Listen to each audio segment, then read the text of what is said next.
बिहार विधानसभा चुनाव से पहले बीजेपी ने अपनी लिस्ट जारी कर दी है।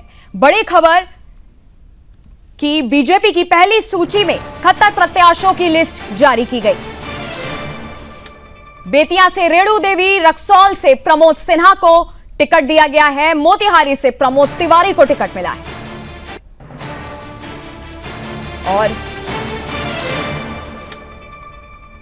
और हमारे साथ हमारे संवाददाता जुड़े हुए हैं सौरभ तिवारी। सौरभ, बहुत दिनों से इस बात पे चर्चा चल रही थी और आज फाइनली बीजेपी ने जो है लिस्ट जारी कर दी है। क्या पूरी जानकारी आपके पास है? दीजिए पहले। जी देखिए, 71 लोगों की जो लिस्ट है वो जारी की गई है। इसमें दोनों डिप्टी सीएम सम्राट चौधरी की बात की जाए, विजय कुमार सिन्हा की बात की जाए, उनको इस बार चुनाव मैदान में करा गया है। और बात किया जाए स्वास्थ्य मंत्री मंगल पांडे की, तो वो सीवान से चुनाव लड़ेंगे। तो जाहिर सी बात है, जिस तरह से सम्राट चौधरी के ऊपर उम्मीद थी, निगाहें थी, इस बार सम्राट चौधरी को विधानसभा के चुनाव में उतारा जाएगा, तो सम्राट चौधरी को इस बार चुनावी मैदान में भारतीय जनता पार्टी ने उतारने का निर्णय किया है। और जाहिर सी बात है, जो उनके दूसरे डिप्टी सीएम हैं विजय कुमार सिन्हा, गया से बात किया जाए तो गया से प्रेम कुमार, और कल ही हमने बताया था कि नंद किशोर यादव जो विधानसभा के अध्यक्ष है, उनका टिकट कटना तय है, तो उनका टिकट काट दिया गया है। वहां से रत्नेश कुशवाहा को उतारा गया है, दीघा से संजीव चरसिया को उतारा गया है, वो उत्तर प्रदेश के सब प्रभारी हैं, वरिष्ठ नेता हैं। नितिन नवीन जो सड़क परिवहन मंत्री है, उनको टिकट दिया गया है। तो जाहिर सी बात है, 71 लोग की जो सूची है। और बेतिया से बात किया जाए तो रेणु देवी के नाम शामिल है। तो जाहिर सी बात है नंदिनी, जिस तरह से 71 लोगों का नाम है इस बार, तो कयास लगाए जा रहे थे कि जो 101 उम्मीदवारों का नाम है वो 101 लोगों की लिस्ट आ सकती है, लेकिन जो पहली सूची है उसमें 71 लोगों के नाम शामिल हैं। जी सौरभ तिवारी, 71 लोगों के नाम बीजेपी ने तो जारी कर दिए हैं, लेकिन अब दूसरी पार्टी का अगर मैं जिक्र करूं, क्या हालत कांग्रेस की इस समय हो रही है? क्योंकि हर एक पार्टी अब चुनाव का जो है एक तरीके से शंखनाद हो चुका है। अब दूसरी लिस्ट दूसरी पार्टी से कब तक जारी हो सकती है? देखिए, एक मनोवैज्ञानिक बढ़त बीजेपी ने बना लिया है, और जिस तरह से बीजेपी ने अपनी लिस्ट जारी कर दी है, और दूसरी तरफ अगर बात किया जाए महागठबंधन की नंदिनी, तो अब तक पेज फंसा हुआ है। और सूत्र ये भी बता रहे हैं कि राहुल गांधी को उनके करीबी लोगों ने कहा है कि हम अकेले भी चुनाव लड़ सकते हैं। तो जाहिर सी बात है कि देखिए, अभी पेज फंसा हुआ है। जिस तरह से रागिनी नायक और मनोज झा के बीच सीट चल रहा है, कांग्रेस और आरजेडी के बीच, तो सभी की अधिक सीट प्राप्त करने की कोशिश है, तो अधिक से अधिक सीट प्राप्त किया जा सके। जी, और एक तरह से अब अमित शाह जी का भी जो दौरा है वो बिहार का होने वाला है, और उससे पहले जो है बीजेपी ने अपने 71 उम्मीदवारों की लिस्ट जारी कर दी है। किस तरीके से, क्या मतलब और ज्यादा जानकारी अमित शाह जी के बिहार दौरे पे जो वो जा रहे हैं?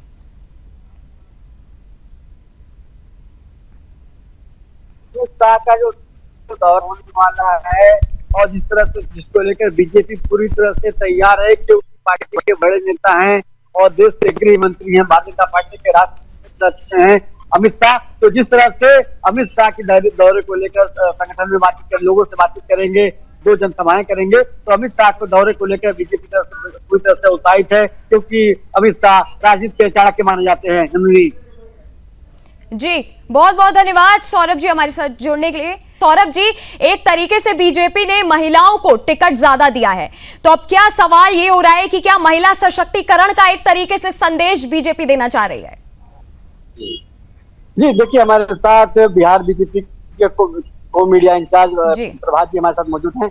प्रभात जी, इस तरह से महिलाओं को आप लोगों ने टिकट दिया है, जैसे महिलाओं के खाते में 10,000 रुपये भी आप लोगों ने डाला था, इस बार टिकट में आपने भूमिका दिखाई है, क्या मैसेज देना चाह रहे हैं आप लोग महिलाओं को?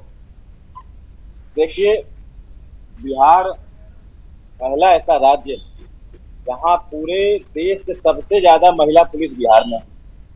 पहला ऐसा राज्य है जहां 35% हम सभी नौकरियों में महिलाओं को आरक्षण दे रहे हैं, यानी 100% नौकरी है।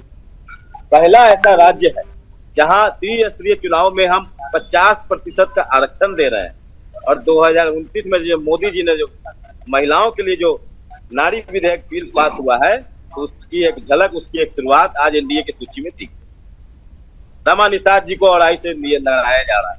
रमा निषाद जी अजय निषाद जी की पत्नी है, जिला परिषद उपाध्यक्ष रही, मतलब नगर परिषद उपाध्यक्ष रही। बेतिया से बात किया जाए तो बेतिया से रेणु देवी आप लोगों ने निश्चित तौर पर रेणु देवी राष्ट्रीय उपाध्यक्ष रही है और वो लंबे समय से भारतीय जनता पार्टी में काम कर रही है।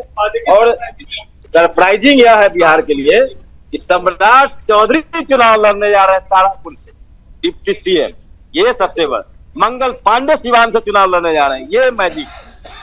तो ये कई नए युवाओं पे त्रिविक्रम नारायण सिंह, रत्नेश कुशवाहा, ये लोग चुनाव लड़ने जा। और अभी नंद किशोर यादव का बयान आया है, उन्होंने कहा कि 7 ने मुझे मौका दिया, मैं पार्टी के धन्यवाद देना चाहता हूं कि उन्होंने स्वीकार कर लिया इस फैसले को। नंद किशोर जी हमारे गार्जियन है, पार्टी के वरिष्ठ नेता है और नंद किशोर जी ने बड़ा हृदय दिखाते, बड़ा दिल दिखाते हुए इस निर्णय का स्वागत किया है। और बिना नंद किशोर यादव जी के पटना साहिब की सीट निकल भी नहीं सकती। वो पूरी तरह से उम्मीदवार और पार्टी और एनडीए के साथ है। और मैं फिर कह रहा हूं कि 14 नवंबर को बिहार एनडीए की महादिवाली बनेगी। महागठबंधन में अब तक सुलझ नहीं पाया है पेच, कैसे देखते हैं आप इसको? वो सुलझेगा भी नहीं, जैसे जैसे दिन नजदीक आ रहा है उनके गठबंधन सुलझेगा भी नहीं। तो देखा नंदनी जिस तरह से जी बिहार बीजेपी के मीडिया के को इंचार्ज हैं और जाहिर सी बात जिस तरह से अपनी बात तो कही इन्होंने और महागठबंधन में भी तंज कस के चले गए। तो जाहिर सी बात जिस तरह से उन्होंने जिक्र किया सम्राट चौधरी का, क्योंकि इसमें बड़ा नाम है सम्राट चौधरी, और जिस तरह से सुदर्शन न्यूज के कॉन्क्लेव में आए थे और जिस तरह से बेबाकी से उन्होंने अपनी बात रखी थी, तो सारा पूरी विधानसभा से सम्राट चौधरी को जनता पार्टी ने टिकट दिया है। तो सम्राट चौधरी इसमें भारतीय जनता पार्टी के बड़े नेता हैं। जी सौरभ जी, एक सवाल और है, जैसे जमुई से श्रेयसी सिंह को टिकट दिया गया है, एक युवा चेहरा के तौर पर श्रेयसी सिंह को हमेशा से जो है देखा गया है, तो क्या इस नजरिए से इस बात को ले सकते हैं कि जो बीजेपी है अब एक नई युवा पीढ़ी पर भी नजर बनाए हुए है? देखिए श्रेयसी सिंह इससे पहले भी जमुई से विधायक नहीं है और दोबारा उनका जो ट्रैक रिकॉर्ड रहा है अच्छा रहा है, जो सर्वे की रिपोर्ट आई थी उसमें भी अच्छा आई है। तो काम उन्होंने अच्छा किया है अपने क्षेत्र के लोगों के लिए और बीजेपी हाईकमान का जो भरोसा है वो श्रेयसी सिंह पर है, तो इसलिए उनको जमुई से दोबारा फिर से टिकट दिया गया है। नन्नी जी सौरभ जी, और एक तरीके से खबर भी थी कि जेएमएम ने एक तरीके से जिस तरीके से महागठबंधन को अल्टीमेटम दिया है, क्या स्थिति अब नजर आ रही है, क्या अपडेट है लेटेस्ट? जी देखिए जाहिर सी बात है महागठबंधन की अगर हम लोग चर्चा करें तो हमने बताया आपको कि महागठबंधन का जो पेच है वो सुलझने का तैयार नहीं है। कांग्रेस पार्टी अपनी जिद पर अड़ी हुई है, आरजेडी अपनी जिद पर अड़ी हुई है, जो सीपीएम सीपीआई है माले है वो अपनी जिद पर अड़ी है, वीआईपी अपनी जिद पर अड़ी हुई है। तो कोई झुकने को महागठबंधन में तैयार नहीं दिख रहा है, इसलिए जो महागठबंधन का जो पेच है वो फंसा हुआ है। लेकिन जो सोर्स बता रहे हैं, जो उनके जो नेता है वो बता रहे हैं कि जो ये पेच है जल्द से जल्द सुलझाने की पूरी कोशिश की जा रही है।